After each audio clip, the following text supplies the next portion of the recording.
तो अभी तक हम लोगों ने देखा था फ्रिंज विड्थ यानी कि किसी भी पट्टी है जो बन रहा है, ठीक है, उसी पट्टी के चौड़ाई के बारे में हमने देखा था, ठीक है।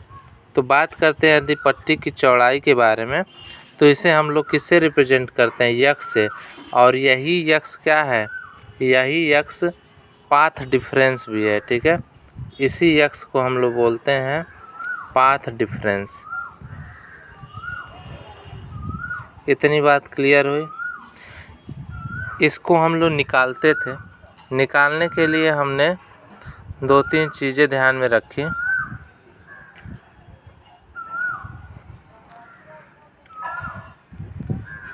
वो क्या थे कि कोई भी जो भी फ्रिंज बन रहा है वो किसी न किसी स्लाइड के कारण ही बन रहा है। और वो स्लिट देखिए, ये वाला फिगर मैंने कहा था बनाने के लिए। इस वाले फिगर में क्या था, ये स्लिट से कोई भी प्रकाश की किरण जा रहे थे और एक बिंदु पे मिल रहे थे लोग, ठीक है। और दोनों के बीच की जो दूरी थी यही फ्रिंज विड्थ थी। इतना सभी लोग बना लिए होंगे, आई होप। अब इसके आगे का हम लोग देखते हैं।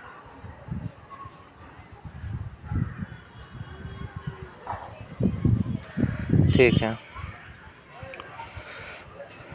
तो सबसे पहले हम देखेंगे S1 और S2 ये क्या है सब। तो S1 क्या है, S1 ऊपर वाला प्रकाश स्रोत है, S2 नीचे वाला प्रकाश स्रोत है।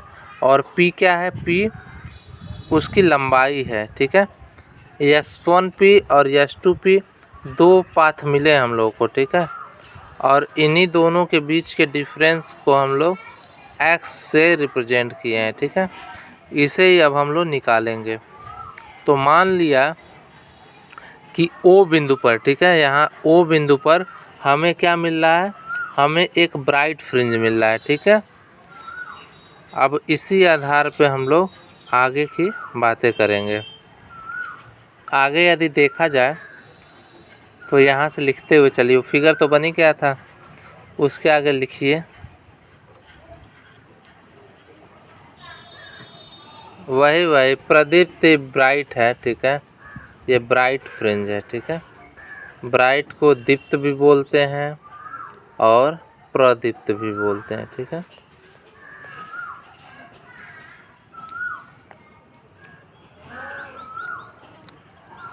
प्रदीप्त अदीप्त भी होता है, जैसे दीप्त अदीप्त होता है वैसे प्रदीप्त अदीप्त भी होता है। लिख लीजिए। यदि PQ की बात की जाए इसमें, तो PQ कहाँ पे है, ये वाला ध्यान से देखेंगे फिगर। PQ की डिस्टेंस कहाँ से कहाँ तक है, PQ की डिस्टेंस इस यक्स के आधे में है ना। मान लिया कि S1 से जो भी लाइन जा रहा है सीधे Q पे मिल रहा है और यक्स का आधा ये PQ है। तो PQ बराबर क्या हो जाएगा, या तो इसको कहिए यक्स का आधा x/2, ठीक है। तो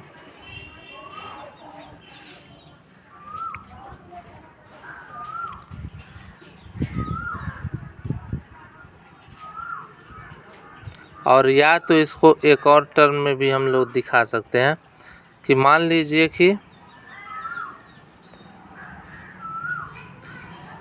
इस दोनों फ्रिंज के बीच की जो दूरी है वो स्मॉल d हो, ठीक है। जहाँ से लाइट जा रहा है ये वाला पोर्शन ध्यान देंगे, यहाँ की यदि दूरी देखिए S1 और S2 के बीच की दूरी यदि स्मॉल d है, ठीक है, तो इतनी वाली दूरी क्या हो जाएगी, d/2 हो जाएगी।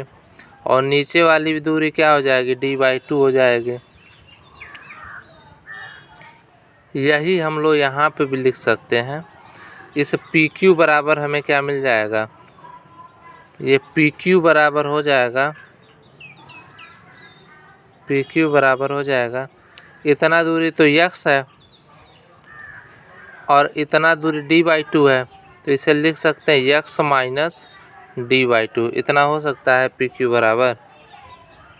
ध्यान से देखिए, यदि ये हाँ ठीक है, तो यही नेक्स्ट टर्म में आप लिखेंगे PQ इज इक्वल टू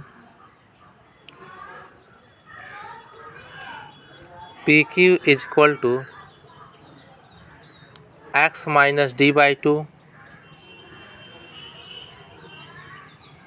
और यदि PR की वैल्यू निकाली जाए, ये वाला पूरा का पूरा P और R के बीच की दूरी, तो क्या होगा, ये P और R के बीच की दूरी क्या होगी, P और O के बीच की दूरी x है और इतनी दूरी d/2 है, तो PR बराबर हो जाएगा x प्लस d/2, ये लिखेंगे। And PR is equal to x plus d/2, दोनों लिख लेंगे। इसमें देखिए PR is equal to x plus d/2 और PQ is equal to x minus d/2।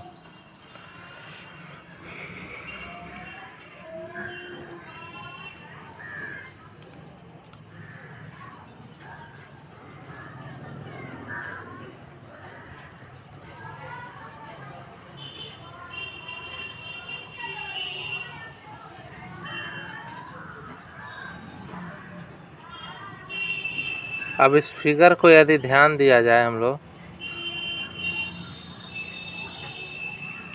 तो इस फिगर में क्या है, ये देखिए, ये एक ट्रायंगल टाइप का हमें दिख रहा है, S1P/S2, ठीक है, S1P/S2। इसमें S2P क्या दिख रहा है हमको, S2P एक कर्ण की तरह दिख रहा है, ठीक है। यहाँ से ये वाला फिगर बना लेंगे हम।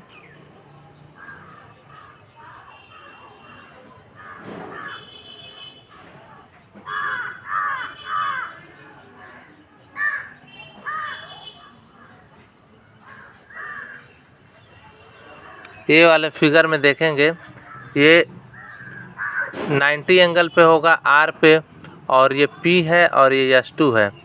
यहाँ से S2P क्या हो जाएगा, कर्ण हो जाएगा, और हम लोग जानते हैं कर्ण का स्क्वायर बराबर क्या होता है, कर्ण का स्क्वायर बराबर होता है हाँ लंब का स्क्वायर प्लस आधार का स्क्वायर, ठीक है। हाँ, तो यहाँ से हम लोग क्या लिख सकते हैं, यहाँ से हो जाएगा S2P का whole square is equal to, लिख लेंगे S2P का whole square is equal to S2R का स्क्वायर प्लस PR का स्क्वायर। देखेंगे इसमें S2 यहाँ पे S2R जो नीचे दिया गया है, ये S2R आधार हो गया और ये PR लंब हो गया, ठीक है। तो सेम वैसे ही S2R का होल स्क्वायर प्लस PR का होल स्क्वायर, और S2R डिस्टेंस क्या है, नीचे वाली ही तो डिस्टेंस है। ये देखिए S2R क्या है, ये कैपिटल D है, ठीक है। तो यहाँ से हम लोग लिखेंगे S2R मतलब कैपिटल D का स्क्वायर, और ये PR की वैल्यू क्या थी, x प्लस d/2, ठीक है, ये नोट कर लीजिए। S2P का स्क्वायर इक्वल टू हो जाएगा D square plus x plus d/2 का होल स्क्वायर। ऐसे ही सेम फर्स्ट वाला भी था। फर्स्ट वाले में क्या था, यहाँ पे S1 था, यहाँ पे P था, ऐसे बना था, ठीक है।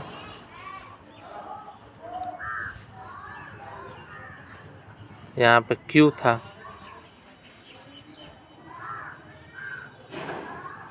तो इसमें क्या हो जाएगा, S1P, यहाँ पे भी S1P कर्ण हो गया, तो S1P का स्क्वायर लिख लेंगे, S1P का square is equal to S1Q का स्क्वायर प्लस PQ का स्क्वायर, ठीक है। यहाँ पे देख लेंगे लिखा हुआ है साफ साफ, ऊपर वाला बिंदु यदि S1 है, ठीक है, ये वाली देखिए S1P और ये Q, ठीक है। ये एक ट्रायंगल बना है जिसमें S1P कर्ड है, हाइपोटेनियस है, S1Q और PQ ये दोनों लंब और आधार हैं, ठीक है। ऐसे ही सेम इसमें भी बन जाएगा S1P का स्क्वायर इक्वल टू S1Q का स्क्वायर प्लस PQ का स्क्वायर। अब देखिए S1Q तो इसमें भी क्या है, S1Q भी तो इसमें D डिस्टेंस ही है ना, यहाँ पे भी D डिस्टेंस होगा, यहाँ पे भी D डिस्टेंस होगा। और ये वाला PQ की वैल्यू अभी हम लोग ऊपर निकाले हैं। PQ की वैल्यू क्या निकाले थे, x माइनस D/2। तो S1P का स्क्वायर इक्वल टू मिल जाएगा D square minus x minus D/2 का स्क्वायर।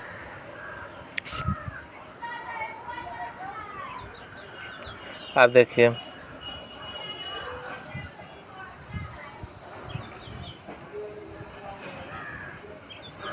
ये वाला कोई इक्वेशन यदि 1 रहे और ये वाला इक्वेशन 2 रहे,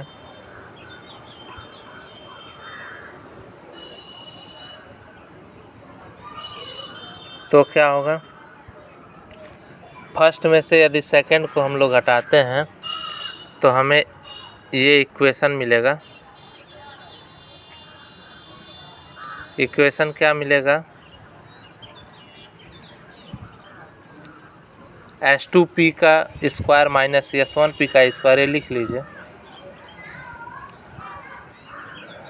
S2P का स्क्वायर माइनस S1P का स्क्वायर बराबर ये D square plus x plus D/2 का स्क्वायर और ये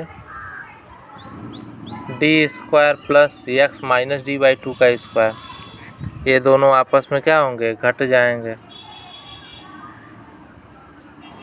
लिख लीजिए by subtracting equation 2 from equation 1 we got, ये रिजल्ट हम लोगों को मिलेगा। तो रिजल्ट में क्या होगा, देखिए ये D स्क्वायर में से D स्क्वायर घट जाएगा, ख़त्म हो जाएगा। ये x प्लस D/2 का होल स्क्वायर होगा, x square plus D square upon 4 plus 2xD। हाँ बताएं, कुछ भी नहीं, अच्छा एनोटेशन कुछ नहीं दिख रहा है, अच्छा ओके कोई बात नहीं।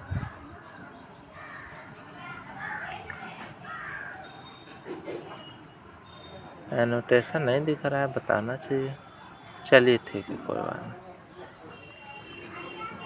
अब दिख रहा है, ये वाला दिख रहा होगा, ठीक है। देखिए यह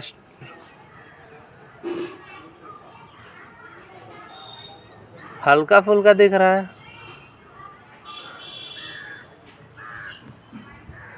हाँ कुछ नहीं दिख रहा है अभी भी स्क्रीन पे annotation. Okay okay okay, 1 second का समय दीजिए हमको।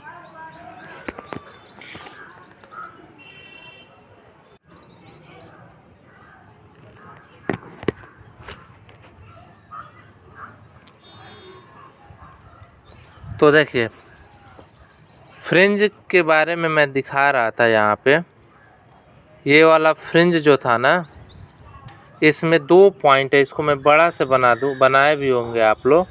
तो यहाँ पे S1 है और यहाँ पे S2 है, ठीक है। और ये P एक पॉइंट यहाँ पे है और Q एक पॉइंट यहाँ पे है और यहाँ से ये S2P है और ये R एक पॉइंट है नीचे, ठीक है।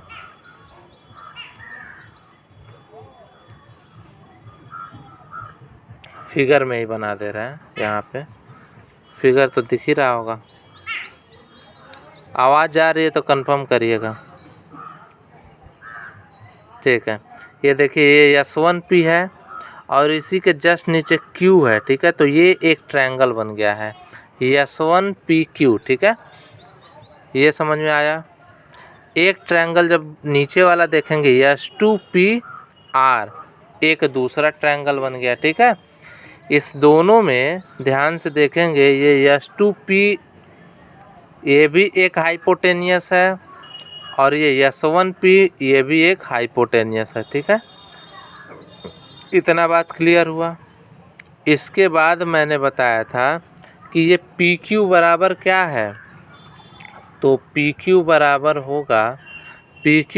होगा ये x और ये d/2, ठीक है। तो x माइनस d/2, ठीक है, क्योंकि ये दोनों ये पूरी डिस्टेंस क्या है, d है, ये बड़ी वाली, और इसका आधा कितना हो जाएगा, इसका आधा हो जाएगा d/2। तो x में से आधा डिस्टेंस जब हम लोग घटा देंगे तो PQ की वैल्यू मिल जाएगी, ठीक है। इसके अलावा जब x में इस वाले x में आधा दूरी ये वाला d/2 जोड़ देंगे तो हमें किसकी वैल्यू मिल जाएगी, तब हमें ये PR की वैल्यू मिल जाएगी। तो PR बराबर क्या होगा, PR बराबर होगा x प्लस d/2, ठीक है।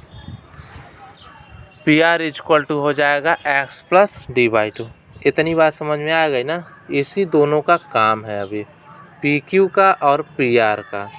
क्यों काम है, क्योंकि यहाँ पे देखेंगे जो S1P का स्क्वायर है ये हाइपोटेनियस का स्क्वायर हो जाएगा। तो S1P का स्क्वायर बराबर हो जाएगा S1Q, ये आधार है, S1Q का स्क्वायर प्लस PQ का स्क्वायर, ये लंब है, ठीक है। तो S1P का स्क्वायर बराबर हो जाएगा S1Q का स्क्वायर प्लस PQ का स्क्वायर। सेम ऐसे ही नीचे S2P का स्क्वायर क्या होगा, S2P का स्क्वायर हो जाएगा S2R का स्क्वायर प्लस PR का स्क्वायर। और यहाँ पे अच्छी बात ये है कि चाहे बात करें S1Q की, ठीक है, ये वाली डिस्टेंस S1Q ये भी कैपिटल D है, ठीक है। और बात करें ये S2R ये भी क्या है, कैपिटल D है। तो दोनों की दोनों वैल्यू, ये S1Q की वैल्यू और S2R की वैल्यू, दोनों की वैल्यू क्या हो जाएगी, कैपिटल D। तो ये हो जाएगा आपका, इसी पे मैं लिख दे रहा हूँ, ये कैपिटल D का स्क्वायर और ये भी हो जाएगा कैपिटल D का स्क्वायर। लेकिन यहाँ पे PQ के जगह पे क्या हो जाएगा, PQ के जगह पे हो जाएगा x माइनस d/2 का स्क्वायर और PR के जगह पे क्या हो जाएगा, x प्लस d/2 का होल स्क्वायर। इतनी बातें समझ में आ गई होंगी, ठीक है। यही मैं बता रहा था, यहाँ तक हो गया है। अब S2P का स्क्वायर और S1P का स्क्वायर दोनों मिल गया है हम लोग को, ठीक है। दोनों मिल गया है तो हम लोग क्या करेंगे, एक में से दूसरे को घटा देंगे, ठीक है। तो जब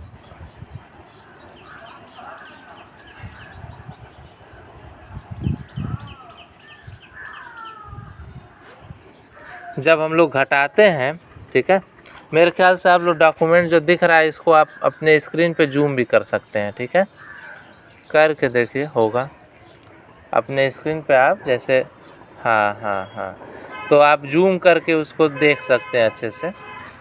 तो ये जो S2P भी मिल गया हम लोग को, S2P का स्क्वायर बराबर क्या था, D square plus x plus d/2 का स्क्वायर। S1P का स्क्वायर इक्वल टू मिल जाएगा D square plus x minus d/2 का स्क्वायर। दोनों में इक्वेशन 1 इसको कर लें, इसको equation 2 by subtracting equation 2 in equation 1। Equation 2 एक में से इक्वेशन 2 को जब घटाएंगे तो हमें क्या मिलेगा, S2P का स्क्वायर माइनस S1P का स्क्वायर, और इधर क्या मिलेगा, ये D square plus x plus d/2 का स्क्वायर, और माइनस हो जाएगा D square plus x minus d/2 का होल स्क्वायर, ठीक है। इतना तो मिल गया। अब इसमें दोनों चीज़ कॉमन है, x ये वाला डी स्क्वायर आपस में कट जाएगा, मतलब घट जाएगा तो ख़त्म हो जाएगा। X plus D by two का होल स्क्वायर में क्या हो जाएगा, x square plus D square upon 4 plus 2x D by two, ये भी डी वाई से डी बाई टू कट गया, ठीक है, तो एक्स डी मिला है।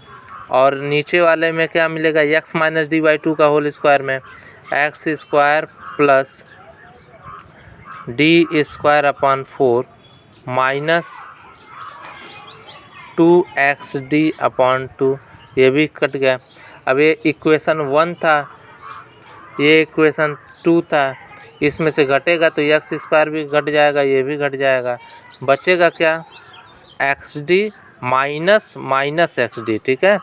तो दोनों मिल करके क्या हो जाएगा, माइनस माइनस प्लस हो जाएगा, तो यहाँ पे हो जाएगा 2x डी। इतनी बात समझ में आ गई है? इतनी बात यदि आ गई हो समझ में तो इसको पॉइंट आउट कर लेंगे, ठीक है। यहाँ पे लिख लेंगे, क्या लिखेंगे, s2p का स्क्वायर माइनस s1p का स्क्वायर इक्वल टू 2xd, ठीक है। ये क्या हो जाएगा, 2xd।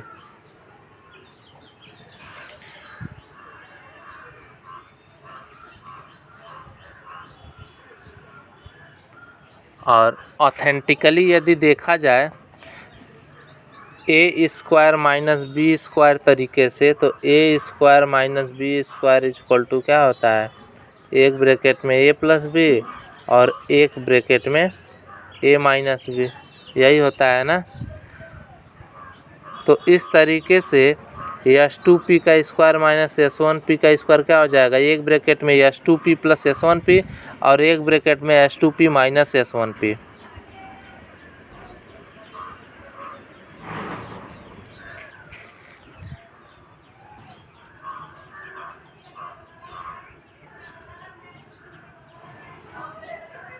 तो यहाँ से हम लोग लिख सकते हैं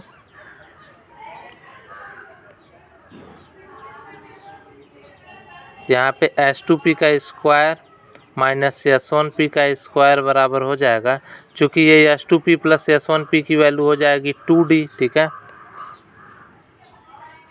तो और s2p माइनस s1p की तो वैल्यू अभी हम लोग निकालेंगे, ठीक है। तो s2p माइनस s2p का स्क्वायर माइनस s1p का स्क्वायर बराबर हो जाएगा, इसकी वैल्यू इधर लिख देंगे हम लोग 2xd, और इधर क्या हो जाएगा 2d multiply by s2p minus s1p, ठीक है।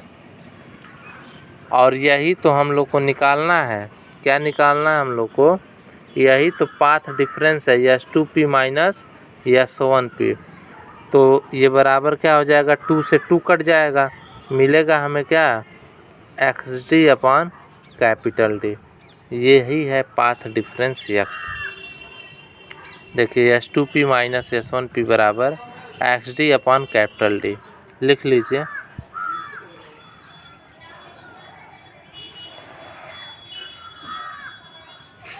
थोड़ा ये कॉम्प्लिकेटेड टॉपिक है, इसीलिए इसको हम धीरे धीरे पढ़ा रहे हैं, ठीक है। नहीं तो कुछ ऐसी टॉपिक रहती तो उसको अभी तक ख़त्म कर दिए होते हैं। एक एक शब्द जानना बहुत ज़रूरी है, क्योंकि आगे इन सब का यूज है। ये पाथ डिफरेंस डायरेक्ट चाहते तो हम बता देते, path difference xd upon capital D होता है, लेकिन नहीं, इंटरफेरेंस में कुछ दूसरा होगा और डिफ्रैक्शन में फिर दूसरा हो जाएगा, ठीक है।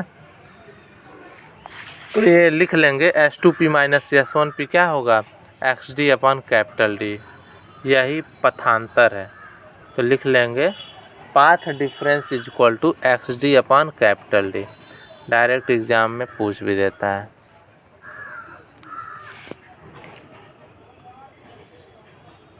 अब इससे हम लोग क्या निकाल सकते हैं, हम लोग ब्राइट और डार्क, ठीक है, कितने दूरी पे फ्रिंज बनेंगे, ये क्वेश्चन आता है ऐसे एग्जाम में। Find the distance of fourth dark term, fourth या फिफ्थ ब्राइट फ्रिंज, ठीक है, कुछ भी पूछ देता है। 10वें आप दीप्त प्रकाश जो बन रहा है पट्टी, उसकी दूरी बताइए, ये सारा पूछ देता है। 5वें की बताइए, दूसरे की बताइए, तीसरे की बताइए, ठीक है। तो हम जानते हैं कि हमेशा वो ना अपने वेवलेंथ के ही मल्टीपल में होगा, ठीक है। आप हमेशा अपने वेवलेंथ के मल्टीपल में ही होगा। इसीलिए पीछे हम लोग निकलवाए थे n लेमडा ब्राइट के लिए और 2n-1 लेमडा किसके लिए, डार्क फ्रिंज के लिए, ठीक है। तो ये सब लिखवाया गया था, उसका यहाँ पे अब यूज होगा, ठीक है। यूज कैसे होगा देखिए ध्यान से। अब यदि हमें निकालना हो डिस्टेंस फॉर ब्राइट फ्रिंज, लिखेंगे दीप्त फ्रिंजों के लिए दूरी, डिस्टेंस फॉर ब्राइट फ्रिंज, दीप्त फ्रिंजों के लिए दूरी लिखेंगे।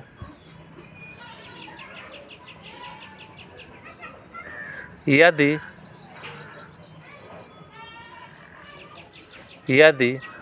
पथांतर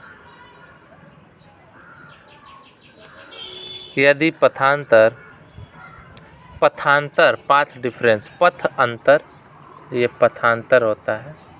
यदि पथांतर लैम्डा का पूर्ण गुणज हो,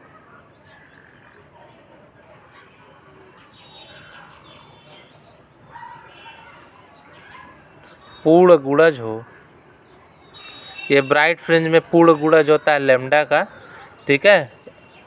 और उसमें हमने बताया था 2n-1 λ/2, ठीक है। तो वो अर्ध गुणज होता है, ठीक है। तो ये पूर्ण गुणज हो लैम्डा का यानी तरंग दैर्ध्य का, तो क्या मिलेगा हम लोग को, लिखेंगे XD/D बराबर मिलेगा n लैम्डा, ठीक है। और यही से x की वैल्यू हम लोग निकालेंगे। x बराबर क्या हो जाएगा, N D λ/d, ये लिख लेंगे। यहाँ पे n क्या बताएगा, पहला, दूसरा, तीसरा, चौथा, पांचवा, जो भी ब्राइट फ्रिंज आपको निकालना है उसका डिस्टेंस निकल जाएगा, ठीक है। लिख लीजिए।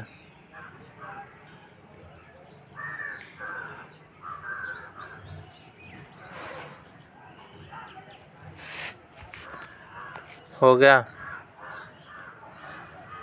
ये तो रहा ब्राइट फ्रिंज के लिए। अब लिखेंगे अदीप्त फ्रिंज के लिए, फॉर डार्क फ्रिंज, ठीक है। डार्क फ्रिंज कहाँ मिलेगा, तो डार्क फ्रिंज के लिए क्या कंडीशन होती है, डार्क फ्रिंज के लिए कंडीशन होती है 2n-1 λ/2 का गुणज होता है, ठीक है। और ये क्या था, ये बराबर हो गया XD/D के। तो यहाँ से x की वैल्यू क्या मिलेगी, x की वैल्यू हमें मिलेगी, ये 2n-1 तो एज इट रह जाएगा, d लैम्डा ऊपर हो जाएगा और नीचे हो जाएगा 2d, ये नोट कर लीजिए।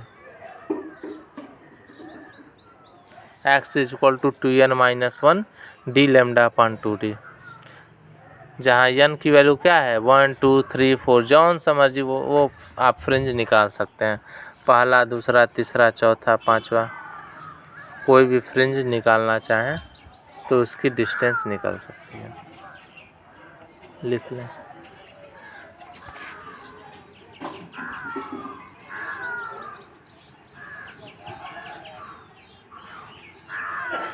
ये याद भी कर लेंगे, ठीक है।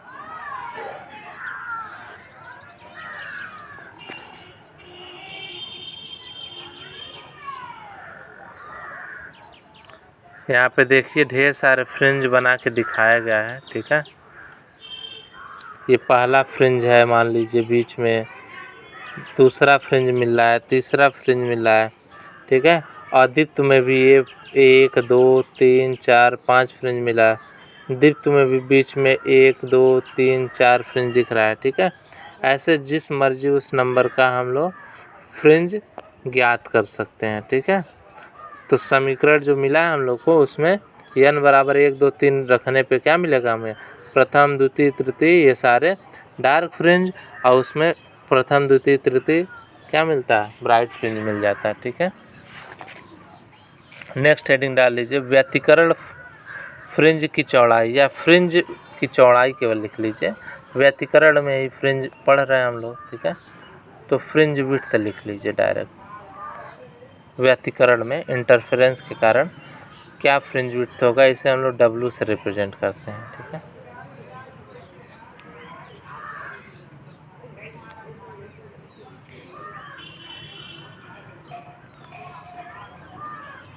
लिख लेंगे फ्रिंज की चौड़ाई, फ्रिंज विड्थ W।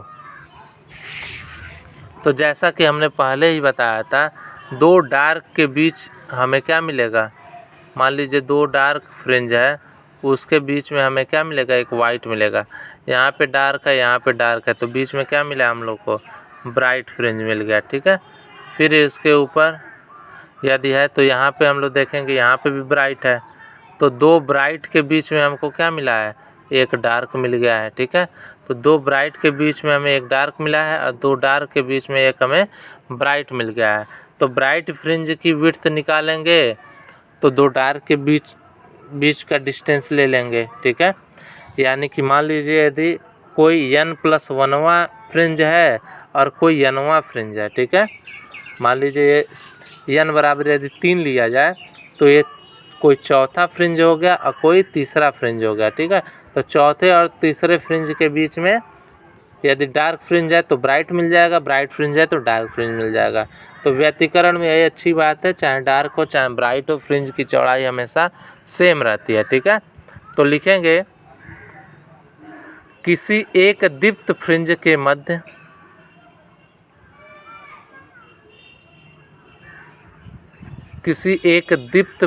के मध्य से अगली दीप्त फ्रिंज के बीच की दूरी को फ्रिंज की चौड़ाई कहते हैं। कोई ज़रूरी नहीं है, वो दीप्त के जगह अदीप्त भी लिख सकते हैं। हाँ, फ्रिंज की चौड़ाई में लिखेंगे किसी एक दीप्त फ्रिंज के मध्य से अगली दीप्त फ्रिंज के बीच की दूरी को फ्रिंज की चौड़ाई कहते हैं। The distance between one bright fringe to next bright fringe, the distance between one bright fringe to next bright fringe is known as fringe width। इसे W से रिप्रेजेंट करते हैं, it is represented by W, ठीक है। तो ये अदीप्त की भी कंडीशन हो सकती है, दो अदीप्त फ्रिंजों के बीच की दूरी को भी फ्रिंज विड्थ बोलेंगे, लेकिन कोई बात नहीं, हम लोग दीप्त से ही लेते हैं, ठीक है। तो इसमें हम लोग देखते हैं तो मान लीजिए कि nवां टर्म पे हमें क्या मिला है, ND λ/d, n+1 स्क्रीनशॉट ले लीजिए, हो सकता है ख़त्म हो जाए, ये लिख लेंगे यहाँ तक, ठीक है। xn बराबर ND λ/d। हाँ बताएं। हाँ कोई दिक्कत नहीं, ले लीजिए। यहाँ अंतिम तक लिख लेंगे इसको, ठीक है। W = d λ/d और यहाँ तक फ्रिंज की कोणी चौड़ाई भी थीटा बराबर λ/d हो जाएगा, ठीक है। ये देखिए कैसे होगा, xn बराबर ND λ/d, xn+1 बराबर n+1d λd। इसमें से n1 में से n+1 में से n घटाएंगे तो हमें मिल जाएगा क्या, d λ/d, ठीक है। n+1 में से n घट जाएगा, 1 बच जाएगा, ठीक है। तो यहाँ से हमें W बराबर क्या मिल जाएगा, यही d λ/d, ठीक है। ये समझ में आ गया ना, यही फ्रिंज विड्थ है, फ्रिंज की चौड़ाई है। tan थीटा बराबर क्या होता है, यहाँ से बना था, ये मान लीजिए W था, ये D था, तो tan थीटा बराबर क्या होता है, लंब बटे आधार, ठीक है। हाँ, तो लंब बटे आधार ये W/D हो जाएगा। तो W की वैल्यू d λ/d और नीचे d है, d से d कट जाएगा, तो थीटा बराबर क्या हो जाएगा, λd। लिख लीजिए जल्दी से। हाँ, फ्रिंज की कोणी चौड़ाई में बता दिया ना, tan थीटा बराबर इसमें, हाँ ये W था और D था। जब थीटा की वैल्यू बहुत छोटी हो जाती है ना, तो tan थीटा बराबर हो जाता है थीटा, ठीक है। तो थीटा बराबर भी हो जाएगा λ/d, लिख लीजिए।